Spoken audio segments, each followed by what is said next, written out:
Hi, my name is Stephen Martino, and for my project today, I will be interviewing my grandpa, John Sanitate. He's 73 years old and living in Jackson, New Jersey, but spent most of his life working and living in the city of Newark. This will be the main topic of my interview, his living and work experience in the city of Newark, New Jersey. Born in 1928, Giovanni Sanitate was one of 9 children born to Italian immigrants. Back then, it was much harder than it is today to raise a family.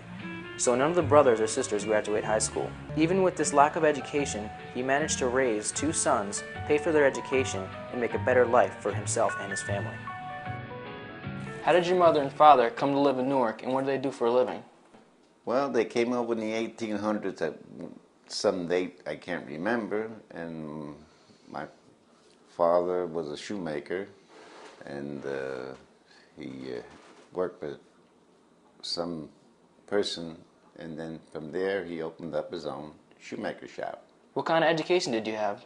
Well, in them days things were a little rough, and people needed money, and I only went to 8th grade grammar school.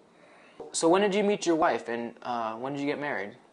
I met my wife in 1954. She lived across the street from where I lived. She was 17 at the time, and I was 20, 17, and I was 20, going on 21, 22 at that age, and I got to like her, and she got to like me, and then we went on a couple of dates, but then I went into service. So when did you start working, and what kind of job did you have? Well, the first job I can remember is that I worked in a defense plant because the World War II was on and they needed people to work, and I went to work at the age of 16 and making Army antennas in a factory. And were they all primarily in Newark? Yes, they were all in Newark. Out of all the jobs that you have, what was your favorite one? Well, back in 1957, I got a job as a longshoreman, which I liked very much, and I stood there for 23 years, and I retired. Tell us a little about Port Newark. Port Newark? Well, Port Newark was one of the biggest seaports in the area, and it was pretty big. It was almost like a little city, and like all the ships from all over the world came there, and it was a good job. I enjoyed it. At that time, they took everything off the ships by hand, put them on pallets, and they used to take them out with a boom, you know, and they just took it right out. But it was a little hard work at the time, but it was fun to work there. Do you remember how much you got paid? Well, at that time, I started with $1.95 an hour, and as the years went by, as we got raises, and I finally, at the end of almost at the end of my retirement, we were up to like $19 an hour. Is there anything unusual on the job that stands out in your mind? A friend of mine, we were shipping cars overseas, and he was in one of the cars, and he happened to put his foot on the gas too much, and he went right into the water, and he was all right. He came up in the car, and he got out the window, and he was hanging on the side because he couldn't swim, and we finally got him out, but it was in February, which was cold, and he went to the hospital, and he came out all right. But that was funny because, I mean, you know, he should have known what he was doing. Now, you're telling me before you had a nickname, Dirty Shirt. Tell us about that. Well, that name, you know, it just came because when I first started down Port Newark, you know, you usually go into, were gangs of like 8 to 12 men into a gang, and when you go into one of these gangs, they call them gangs, not gangs that you fight, but just like, you know, a group of people. Group of people, and they would, you know, all work together.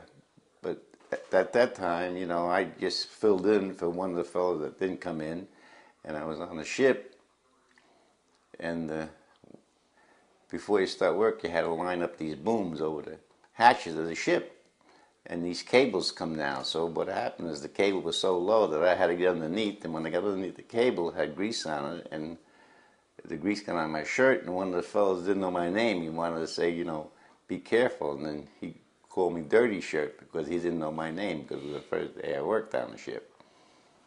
And from then on, the name stuck to me, Dirty Shirt, and that's what I was known as, Dirty Shirt. So since living in Jackson is so different from Newark, is there anything that you miss about city life? Well, city life was a good life because, for one thing, you didn't have to have a car because there was a lot of buses as far as traveling is concerned. You got on a bus and you went downtown in Newark, which was a good town.